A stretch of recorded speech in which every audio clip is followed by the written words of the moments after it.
Allez, bonjour encore une fois de plus. Dans une actualité à mi-balai, comme je vous avais promis qu'après quelques heures, je vous donnerai encore d'autres détails sur l'actualité de la journée.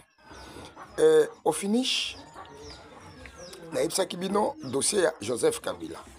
C'est le dossier qui doit vraiment beaucoup plus nous préoccuper pour la journée à l'élo. Joseph Kabila, tant qu'il y a Yoki qui est fatigué, il fallait qu'il y ait un sommet na Luanda, na Angola. La nuit d'hier, il a été là-bas. Donc, ça est fort que non, Lorenzo, Bakuta na Fachi, pour Basolo là. Ça n'a pas tenu parce qu'il y avait encore présence, il y a Massad Bolos, il y a sommet, il y a Angola.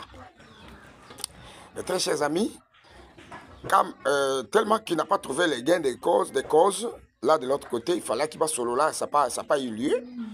Il a pris la même nuit son avion à Longwewana vers déjà Kigali. À partir de Kigali, le monsieur Ndaeko Komati Bukavu. Maintenant, comprenez maintenant le problème d'Abisso. Azokende Bukavu, c'était la nuit d'hier. Donc je crois que c'était la nuit d'aujourd'hui, peut-être parce que ce matin, il y a trop de bruit qui me parviennent. Non, récupérer Bukavu, Tosu Bukavu. Non, non, c'est pas ça. C'est pas Tosu Bukavu. L'information vérifiée est celle-ci. Quand on a mon vidéo, on a parvenu à Bukavu, Bukavu. Les gens ne savaient pas de quoi s'agit-il. Awas qu'on a une appel Sabino, Vanda, Zwachombo, Tchasserier. Nous avons une distraction, Zwapeba, Nabachango Pembeni, Oyokana, Masolo Mboka. Donc, je ne fais pas l'actualité de Kabila ou bien je ne donne pas l'information sur Joseph Kabila, Hippolyte Kanambe. Mais Tozana Katiako Laksabino, comment Azana Katiako joue toujours des échecs en échecs. Nebsakibino qui a Kendako Senga Kuna na Goma et Nani na Kenya a Senga qui demande d'asile.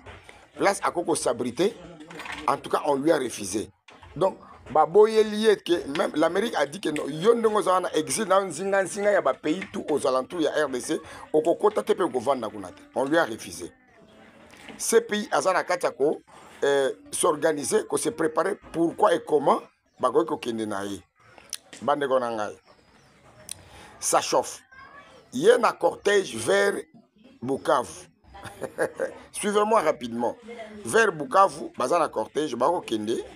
Makami yango kombeli ndeko na bino na entrée azana kati ko entrée pour akota déjà na cortège na na kati ya Bukavu bazui attaque ya Black T ya ba Wazalendo wana déjà na commande générale ya Kotumba yemoko déjà zali wana ya ba Wazalendo. En tout cas merci beaucoup ya Kotumba parce que nayoki lelo nayoki son nayoki son na kati ya Zamba ba attaqué mais yoka ba dégâts.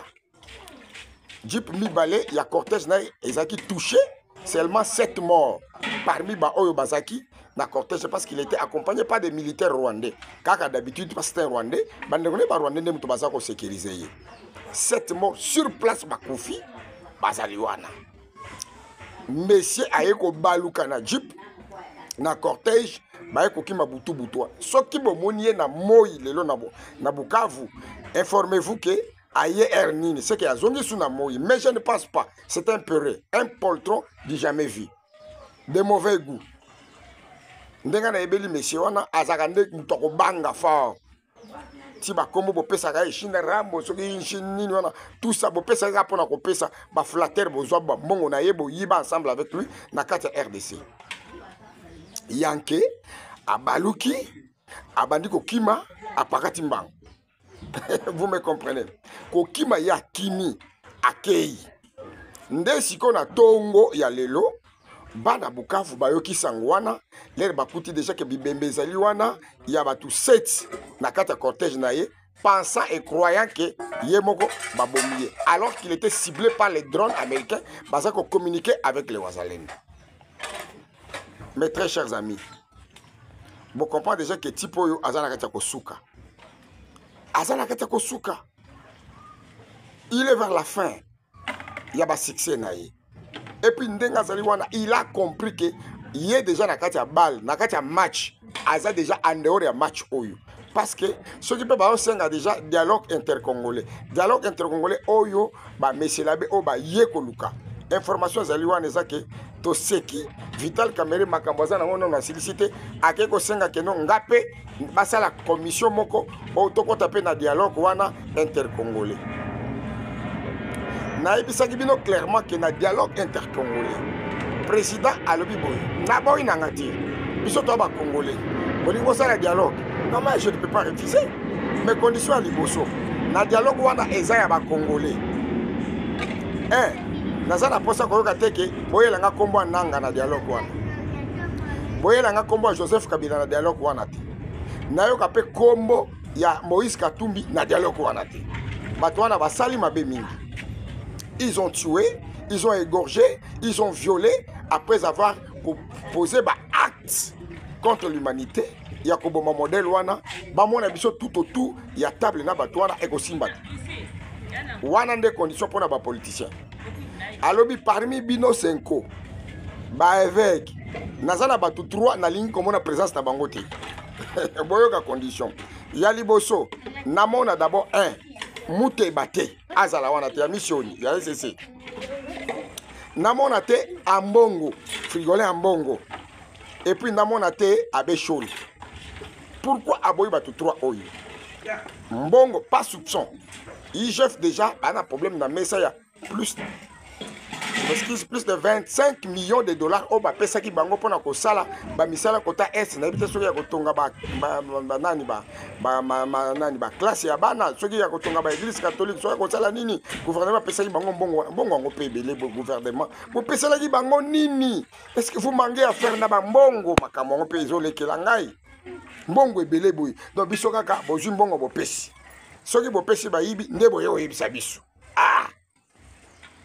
bande ko na ngai bozo mbongo bo pesa bato modèle ba escroc modèle oyo bo pesa ba mbongo bato ndaka mbongo te soki lelo moni ya mbongo lelo za contre Félix Tshisekedi eza pour copie ya mbongo ba école nyonso bandoko pesa ye ya bandoko pesa ba cardinal nde ba bandoko pesa mosengo ye azoko bénéficier voilà ranking na ye centrafricain oyo yango fachi aboyi bango ba kota na cop wana ti o etali commission o esengeli po basala et puis facha ebisi bango ngai naza na confiance na biloko na bino wana te bo associer batu na ngai ba dodo kamba bazala wana kolengele azala wana à la tête.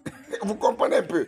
Donc ba déjouer ba carte na bango nyonso basengi amnistie ya batu 3 auto tanga nano ya ba politique nanga Katumbi nani basengi bango amnistie balobi ya lobi amnistie pona bato nayo kata kombo wana te sengi bango bolimisi ya nini ba ko sa nini ya wana mboka wana premier point. Et puis donc en tout cas ba condition aisé et belé facha pesi bango. Donc inutile aboya ko yamba bango fala kandenga yambi bango pesi ba condition Kamerhe lelo azoko lobake non o il faut ngape naza na commission wana te Kamerhe wana ezali commission pour na bana mboka ba congolais de père et de mère o bazali au service de la nation pas au service des Rwandais. Yona ngai na ebite soko ndimi ke Kamerhe azala pe na commission wana entre oya kondimango te abolole faut bien so bela ba memaye mano militaire akende hôpital oya kondima ke Kamerhe akota na commission wana que ça soit na gouvernement que ça soit na présidence de la République que ça soit n'importe oya kondima il est gravement malade et puis malade yango ya mutu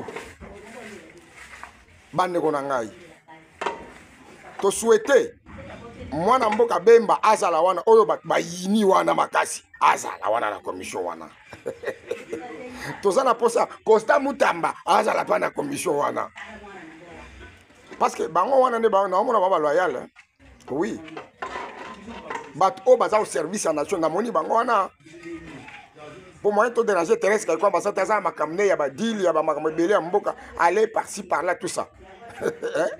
Voilà en principe nasengi vraiment na bande onanga nyonso pona mokolo mwa lelo ezali mardi le 24 bo s'abonner makasi bo s'abonner yo mto profiter pe omoni artiste Youssouf Kalonji oluka kaka no tolandaka Youssouf Kalonji yeyo azali out Youssouf bolukaka yeyo donc alors je profite pe occasion au s'abonner au commenter au aimer mutu nyonso a aimer ça pour ça pe ba aimer na bino et au sala biso bien. Merci beaucoup. Bonne journée à tous. Que le Seigneur Dieu vous bénisse. Merci beaucoup.